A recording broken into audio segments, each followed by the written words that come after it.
அனைவருக்கும் நமஸ்காரம். உங்கள் கேதுவின் காதலன் பேசுகிறேன். நமது நெக்ஸ்ட் டிவி நேயர் அனைவருக்கும் இந்த குரு பெயர்ச்சியினுடைய பலன்களும் வாழ்த்துகளும் அனைவருக்கும் சொல்லிக்கொள்கிறேன். இப்போது உதாரணமாக நம்ம பேசுவோம். எல்லாருக்கும் ஒரு ஆவல், குரு பெயர்ச்சி, ஆம் ஒரு நல்லது நடந்து விடாதா என்ற ஏக்கம், நம் குடும்பத்தில் திருமண விழாக்கள் நடந்து விடாதா என்ற மற்றொரு ஏக்கம்.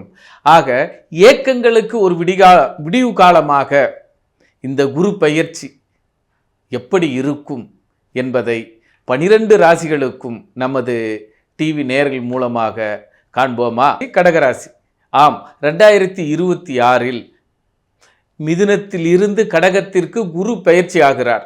அது காலபுருஷ தத்துவத்தின்படி 4ஆம் இடம். கடகராசிக்கு அது ஜென்ம குரு. ஜென்ம குரு நமக்கு பிரச்சனையை கொடுப்பாரா?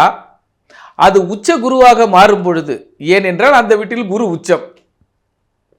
உச்ச குருவாக மாறியதால் நன்மைகள் தருவாரா? ஆக வீடு வாசல் வழியாக நன்மைகள் தருவாரா? கல்வியின் மூலம் நன்மைகள் தருவாரா?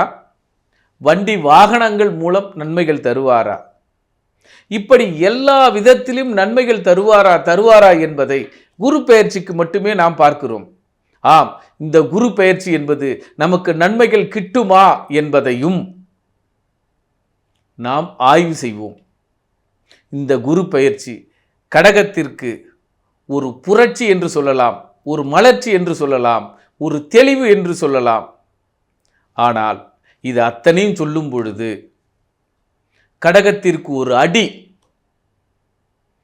குழந்தைகளால் மட்டுமே வளர்ச்சி அடைய முடியும். கடகராசி நேயர்களுக்கு ஒரு பிரேக்.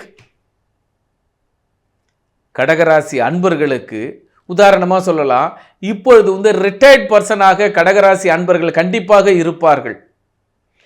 ஓடி ஓடி உழைத்து களைத்து போதும் என்ற மனநிலைக்கு கடகராசி அன்பர்கள் வந்து நிற்பார்கள்.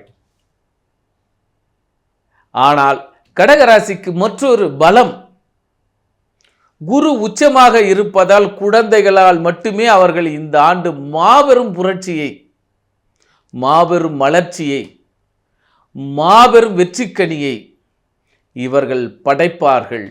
ஏனென்றால் குரு உச்ச வீட்டிற்கு வருகிறது.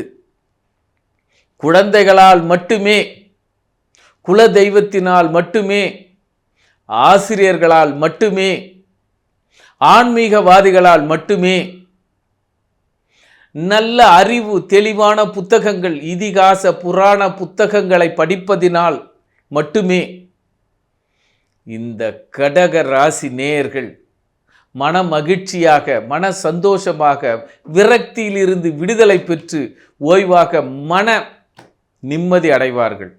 பொருளாதாரம் கூட எடுத்துக்கங்க, குழந்தைகள் கை நிறைய சம்பாதிக்கும். என்னைக்கோ சேர்த்து வச்சிருந்த சிறுக சேர்த்து வைத்திருந்த டெபாசிட் பணம் இப்போ கைக்கு வரும்.